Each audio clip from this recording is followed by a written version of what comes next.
বন্ধুরা, প্রিয় দর্শকরা, সবাইকে নমস্কার। জয় যিশু। বন্ধুরা, আমি আগের দিন আলোচনা করেছিলাম নিউ ইয়ার সম্পর্কে এবং এখনকার জেনারেশন, আগেকার জেনারেশন নিউ ইয়ার কীভাবে সেলিব্রেশন করা উচিত এবং মানুষ যে পরিবেশকে নোংরা করছে এবং নিউ ইয়ারের নামে মানুষ যে মদ খেয়ে নেশা করে হই হুল্লোড় করে নানারকম উল্টো পাল্টা দিক, তো এটা নিয়ে আমি আলোচনা করেছিলাম আগেকার দিনে। এবং আগে আমি বলেছিলাম যে কীভাবে আমাদের জীবনটা করতে হয় এবং আনন্দ কীভাবে করব। তো এইটা নিয়ে আমি আলোচনা করেছিলাম যে আনন্দ কীভাবে আসে। তো এইবারে আমি যেটা আলোচনা করতে যাচ্ছি, যে প্রসঙ্গে, যে বিষয়ে আমি এখন আপনাদের কাছে বলতে যাচ্ছি, তো সেটা হচ্ছে অনেক দিন ধরে দেখছি ফেসবুকে, সোশ্যাল মিডিয়াতে মানুষ বলে যে সরকারি কর্মচারীরা নাকি তাদের টাকায়, বলতে গেলে মানুষের টাকায় নাকি এরা চলে, মানুষের টাকায় নাকি এরা বেতন পায়। সরকার যে বেতনটা দেয় এটা নাকি তাদের টাকায়, তারা ট্যাক্স দেয়, সেই টাকায় বেতন দেয়। আবার কয়েকদিন আগে আমি শুনছি যে হিন্দুদের টাকায় নাকি খ্রিস্টান মিশনারিরা, মিশনারি স্কুলগুলা নাকি চলে। কোনো সরকার থেকে যদি কোনো টাকা খ্রিস্টান মিশনারি স্কুলে দেওয়া হয়, বা খ্রিস্টান ছেলেমেয়েদের যারা এসটি এসসি, যারা মাইনরিটি, তারা নাকি জনগণের টাকায়, তাদের টাকায় নাকি তারা চলে। তো এটা একেবারে সঠিক কথা, এটা অস্বীকার করা যায় না। কিন্তু এর থেকেও কিন্তু আরও একটা খাঁটি সত্যি কথা রয়েছে, যেটা সরকারি কর্মচারীরাও কিন্তু সরকারকে ট্যাক্স দেয়। সরকারি কর্মচারীরা যে বেতনটা পায়, সরকারি কর্মচারীদের তো আর ভারতে থাকতে গেলে তো আর বিনা পয়সায় থাকছে না, কারণ তাদেরকেও ট্যাক্স দিতে হচ্ছে। অর্থাৎ সরকারি কর্মচারীরাও কিন্তু রাজ্য সরকারকে ট্যাক্স দেয়, সরকারি কর্মচারীরাও কিন্তু ভারত সরকারকে ট্যাক্স দেয়। আর এই যে মাইনরিটির কথা বলছো, খ্রিস্টান, এসসি এসটি ওবিসি, এরাও কিন্তু সরকারকে ট্যাক্স দেয়। তাহলে এদের টাকায় সেই সব মানুষ, জনগণরা চলে, তাই না?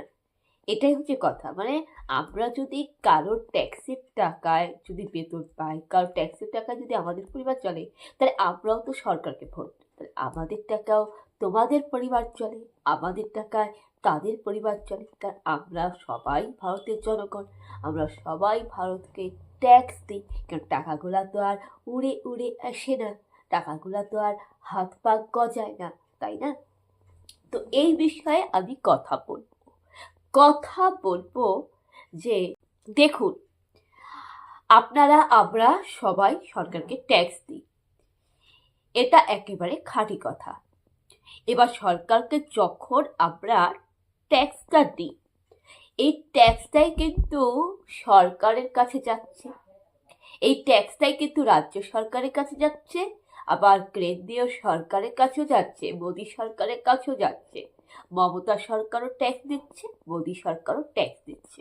তো কেন? কারণ আমরা ভারতের নাগরিক, আমরা দেশের খাচ্ছি, দেশের পড়ছি, দেশকে ভোট দিচ্ছি, ভোটার আইডি কার্ড রয়েছে, আমরা নির্বাচন করছি, আমরা সরকার গঠন করছি, আমরা ভোট দিচ্ছি। তাই আমাদের এই দেশে থাকতে গেলে, রাষ্ট্রে থাকতে গেলে ট্যাক্স, খাজনা, কর দিতেই হবে। তো আমরা ট্যাক্স দিচ্ছি। এবার এই ট্যাক্সার থেকেই কিন্তু সরকার সরকারি কর্মচারীদের, স্কুল টিচারদের, সরকারি ডাক্তারদের, যারা যারা সরকারি চাকরি করে, পিডব্লিউ, ব্যাংক, এসবিআই, সবাই কিন্তু বায়না পাচ্ছে। এই যে সরকারি বেতনগুলো যে পাচ্ছে, মায়নাগুলো যে পাচ্ছে, সেগুলা কিন্তু সম্পূর্ণই হচ্ছে আমাদের প্রত্যেক ভারতবাসী, আমাদের প্রত্যেক পশ্চিমবঙ্গ, ওয়েস্ট বেঙ্গলবাসী ট্যাক্সের টাকা। আর এই ট্যাক্সটা কিন্তু শুধুমাত্র ব্যবসায়ীরা, ইউটিউব ব্লগাররা বা যারা প্রাইভেট কোম্পানিতে চাকরি করে তারাই যে শুধু ট্যাক্স দেয় তা না, সরকারি কর্মচারীরাও কিন্তু সরকারকে ট্যাক্স দেয়। মানে কোনো স্কুল টিচার যদি জনগণের টাকায় যদি সরকারি বেতন পায়, মানে জনগণের ট্যাক্সের টাকায় যদি কোনো স্কুল শিক্ষক যদি সরকারি বেতন পায়, কোনো সরকারি কর্মচারী যদি জনগণের ট্যাক্সের টাকায় যদি বেতনটা পায়, তাহলে সেই সরকারি কর্মচারীদেরকেও কিন্তু ট্যাক্স দিতে হয়। আমরা সরকারি চাকরি করি, আমাদের পরিবার সরকারি চাকরির পরিবার, আমাদের পরিবারের আয় হচ্ছে সরকারি গভর্নমেন্ট চাকরি, কিন্তু আমাদেরকেও কিন্তু ট্যাক্স দিতে হয়, সরকারকে ট্যাক্স দিতে হয়। মানে ভারতের কিন্তু কোথাও কোনো আইনে কিন্তু লেখা নেই যে সরকারি কর্মচারীদের ট্যাক্স দিতে হবে না বা এদের ফ্রি আছে, কারণ আমাদেরকেও কিন্তু ট্যাক্স দিতে হয়। মানে ওই যে ট্যাক্সগুলা যে যাচ্ছে, রাজ্য সরকার কেন্দ্রীয় সরকার যে ট্যাক্সগুলা পাচ্ছে, ওই ট্যাক্সের টাকা মানে জনগণের ট্যাক্সের টাকায় যে সরকারি কর্মচারীরা বেতন পাচ্ছি, এর মধ্যে কিন্তু সরকারি কর্মচারীদেরই ট্যাক্সের টাকা। তাহলে বলতে গেলে সরকারি কর্মচারীদের, মানে যারা স্কুল শিক্ষক, যারা ডাক্তার, তাদেরই সরকারি কর্মচারীদের ট্যাক্সের টাকাই আবার ট্যাক্স পাওয়া যায়। মানে বলতে গেলে আমরা সরকারকে ট্যাক্স দিচ্ছি, আবার সেটাই সরকার আমাদেরকে বেতন হিসাবে দিচ্ছে। এটাই হচ্ছে খাঁটি কথা, এটাই হচ্ছে একেবারে উপযুক্ত সঠিক কথা।